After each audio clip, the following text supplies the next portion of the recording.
Bonsoir à toutes et à tous. Bienvenue dans Guinée Actualité à Conakry, un partenariat scellé entre l'ONG et les enfants de Nimba, le lycée-collège équipé, l'université Nongo Conakry, un centre informatique et une bibliothèque moderne sont inaugurés. Pour concrétiser cette coopération, des panels sont organisés sur la coopération scientifique entre la France et la Guinée. Mounir Bari. Un partenariat d'envergure est lancé à Conakry entre l'ONG Les Enfants de Nimba et l'université Nongo Conakry en présence de partenaires venus de France. Avant l'inauguration du centre informatique du lycée-collège équipé et de la bibliothèque universitaire de Nongo, un panel de haut niveau a réuni experts guinéens et français autour du thème enjeux de la coopération et de la recherche scientifique pour le développement économique de la Guinée. Dans le cadre de la formation actuelle, les outils informatiques sont extrêmement importants. Donc ces outils-là vont leur permettre de répondre au rendez-vous du millénaire. Parce qu'aujourd'hui, quiconque ne maîtrise pas ces outils, on peut le considérer comme un analphabète. Ce partenariat entre l'UNC et les enfants de Nimba n'est pas seulement un acte symbolique, mais également un engagement fort destiné à enrichir le parcours éducatif de nos jeunes et à contribuer au développement de la connaissance. Ce moment marque ainsi le début d'une collaboration que nous espérons longue, fructueuse et porteuse d'espoir pour notre jeunesse et pour notre pays. Créée en 2018, la plateforme Les Enfants de Nimba œuvre depuis plusieurs années à promouvoir l'éducation, la santé et le bien-être. En collaboration avec les départements sectoriels de l'éducation, elle s'engage à renforcer le capital humain du pays. Les principaux bénéficiaires de ces projets structurants sont les élèves et les étudiants guinéens. Votre présence témoigne d'une volonté claire, bâtir des ponts, développer des projets qui connectent nos étudiants au monde, encourager la mobilité académique, la recherche collaborative et les initiatives innovantes. Il y a deux richesses en Guinée, son sous-sol et ses enfants. C'est facile de donner, de faire un don, c'est facile. Mais si nous sommes là, c'est qu'au-delà du don, nous voulons faire un pont entre nous et vous. À l'issue de cette rencontre d'échange entre acteurs scolaires et universitaires, une nouvelle bibliothèque universitaire réalisée par les enfants de Nimba en partenariat avec l'université Nongo Conakry est officiellement inaugurée. Fin à l'abbé du projet Briser les barrières de genre pour lutter contre les VBG en milieu scolaire. Un projet lancé depuis décembre 2024 dont les échos ont été favorables dans tous les établissements scolaires de la région. Sona Sagno commente les images de Sarah Foudine Diallo. Contribuer à l'élimination des barrières genre et créer un environnement protecteur en milieu scolaire, tel fut l'objectif du projet. Un projet qui a touché durant un an 10 établissements primaires et secondaires dans la région de l'Abbé, porté par Ouafrica Guinée avec un financement de l'AFD à travers IPPF. Au terme du dit projet, les résultats sont satisfaisants. Et nous avons utilisé une méthodologie de faire-faire, c'est-à-dire que nous sommes allés vers les différents établissements. Nous avons eu à former les élèves pour que eux, en retour, ils puissent en fait sensibiliser leurs amis au niveau des écoles. Nous avons eu des résultats palpables qui sont... Ça nous a permis de faire des causeries éducatives dans 10 établissements où nous avons touché environ 4700 élèves, plus des enseignants également, 176 enseignants ont été touchés. Mais au-delà de ça, il faut rappeler que 1200 personnes ont été touchées également à travers des dialogues communautaires. Avec une méthodologie impliquant tous les acteurs, l'appropriation du projet Briser les barrières de genre pour lutter contre les VBG en milieu scolaire a abouti à la mise en place des comités de veille. On a suivi une formation de 3 jours qui nous a permis de comprendre comment défendre les VBG en milieu scolaire. Après la formation, ils nous ont remis des téléphones et des blocs-notes, là où on pourrait noter les cas de sensibilisation et de violence dans les écoles. Ces actions ont renforcé la sensibilisation, la prévention et la mobilisation de toutes les communautés éducatives. J'encourage fortement les structures de veille, les établissements scolaires ainsi que les leaders locaux à maintenir et à renforcer l'engagement démontré tout au long de ce projet. Initié en décembre 2024 par Wafrika Guinée, le projet Briser les barrières de genre pour lutter contre les VBG en milieu scolaire a contribué significativement au renforcement de la protection des élèves et à la promotion de l'égalité du genre dans les établissements scolaires de la région de l'Abbé. Autonomisation des femmes, l'ONG CEDAR outille les femmes en technique de saponification et de transformation des produits locaux. L'exercice concerne pour cette phase les femmes des communes de Ratoma et Dixine, une activité qui s'inscrit dans un programme social initié par l'organisation locale en faveur des personnes vulnérables que sont les femmes et les jeunes. Amadou Touré, Sédou Bassila.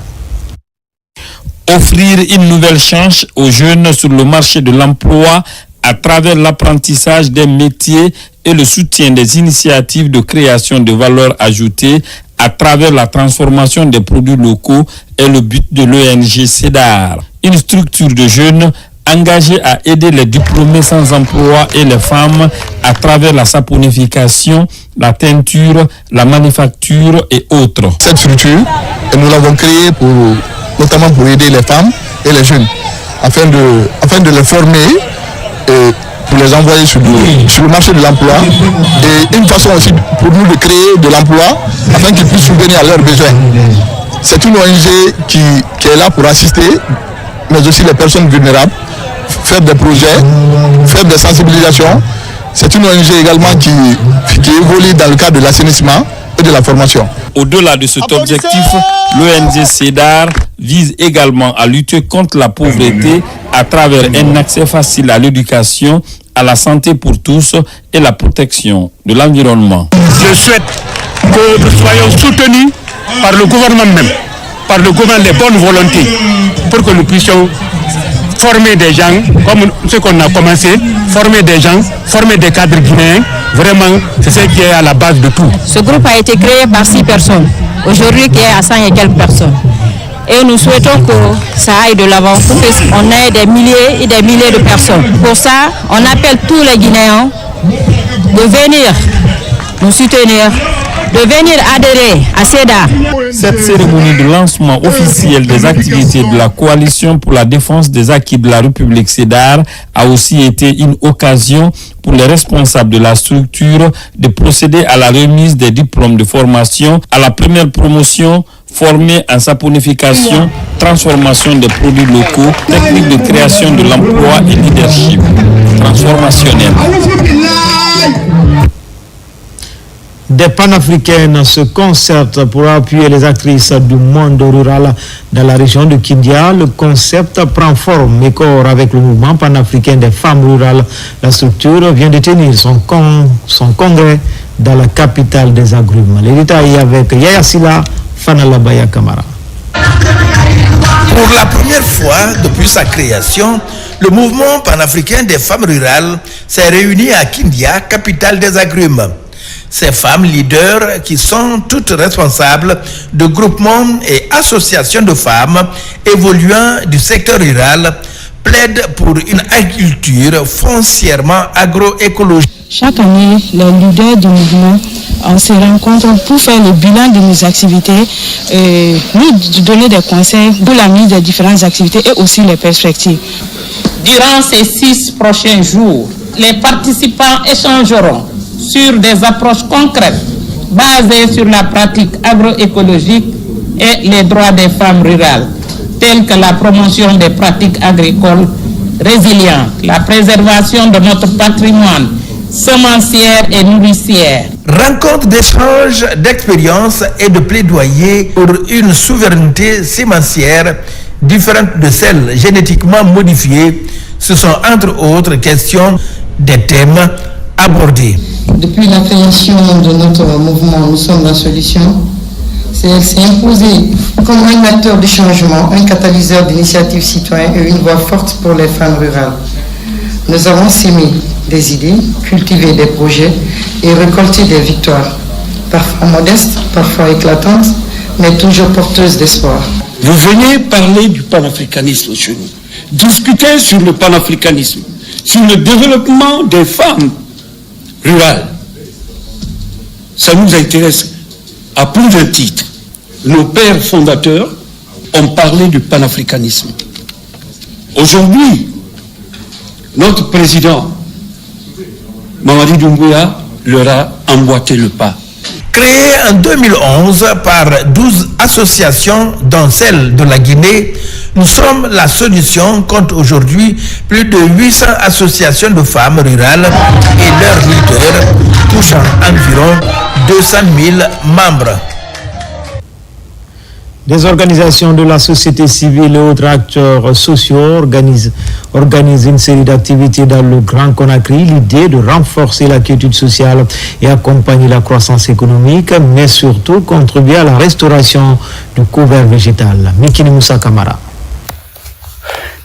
Des initiatives se multiplient dans le Grand Conakry pour contribuer à la consolidation de la paix et la transformation économique de notre patrimoine commun. À Tombo, une rencontre a été organisée par la structure La Tribu des Inspirés. L'utilisation judicieuse du numérique est expliquée aux participants. Le numérique pour moi est l'avenir du business. Aujourd'hui, on ne peut pas communiquer, on ne peut pas faire des campagnes, on ne peut pas avoir cette visibilité et créer une alliance forte, impacter aussi ses consommateurs sans le digital. Bon, à la base, vous devrez savoir que nous sommes plus de 17 pays maintenant dans la tribu des Inspirés. Et nous nous sommes dit que ça fait plus d'une année et notre communauté évolue.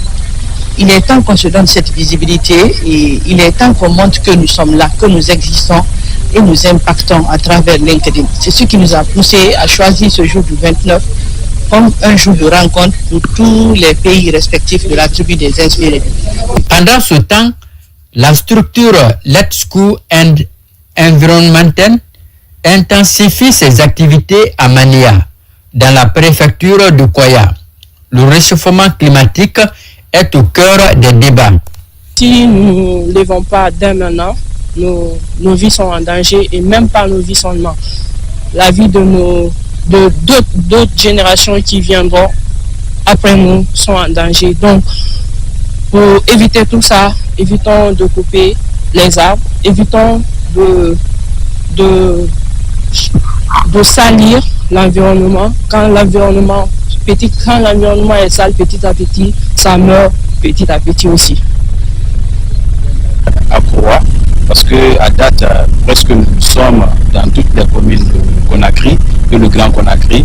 Donc nous voulons aller au-delà du Grand Conakry. Aujourd'hui, déjà, nous avons des représentants dans la préfecture, dans la région administrative de Kindia. Donc l'objectif, c'est de toucher presque toutes les localités de la République.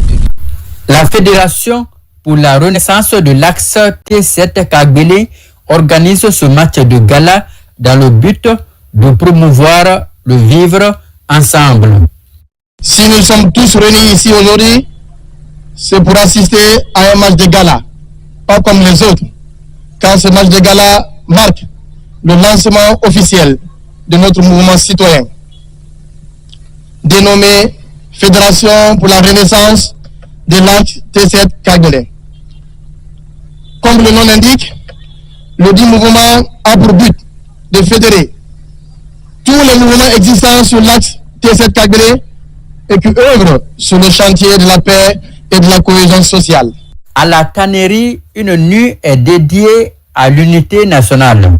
Une conception de Banfele Communication en synergie avec l'orchestre de Mamadi Sidimi. Un événement soutenu par la fondation Adja Islam Baldé pour la. Des prières pour la paix et la cohésion sociale, c'est une initiative de la Fédération nationale des femmes religieuses de Guinée et l'ONG Bendougou. Principal objectif, sensibiliser les citoyens pour des élections apaisées sans violence en Guinée. Nabila Moussa Kamara. Après 2 mois de l'élection présidentielle du 28 décembre 2025, une journée de lecture du Saint-Coran est organisée conjointement par la Fédération nationale des femmes religieuses de Guinée et l'ONG Bendougou. Objectif, sensibiliser les citoyens sur les notions de la paix afin que cette échéance présidentielle se déroule dans les meilleures conditions. Nous partons vers les élections. Nous les femmes, au lieu de sortir danser dans les rues, on a dit nous, Notre fédération ne sort pas danser dans les rues. Cette fois-ci, nous allons implorer Dieu dans les mosquées. Et c'est la première fois. Nous allons faire ça dans plusieurs mosquées jusqu'à ce que Dieu nous entende et exauce nos vœux. On a compris que les Guinéens veulent la paix. Et sans la paix, on ne peut rien. Je lance un appel solennel à tout le monde de se donner la main pour qu'on puisse aller aux élections dans la paix et la cohésion. Ici, à la mosquée Elhadji Fofana de Matoto, cette cérémonie de lecture du Saint-Coran a réuni les chefs religieux et les responsables de la coalition des femmes et plusieurs cadres de l'administration publique. Tous implorent la grâce divine pour la réussite du scrutin présidentiel en Guinée. Nous sommes en droite ligne vers les élections présidentielles, surtout la présidentielle, qui est déjà fixée, la date du 28 décembre. Nous avons grand espoir qu'avec toutes ces prières formulées par les femmes, qu'il y aura la paix. Et c'est pour ça que nous sommes là en tant que représentation nationale pour soutenir l'initiative de ces femmes. Dans cette quête d'une stabilité durable, d'autres journées de lecture du Saint-Coran sont prévues dans les prochains mois à travers d'autres quartiers pour intensifier cette dynamique de paix à toutes les 13 communes de Conakry. C'était tout pour les infos. Prochain rendez-vous avec l'actualité, c'est à 20h30. Bonne suite de programmes sur les antennes de la télévision, dont la mission est de vous servir. À tout à l'heure.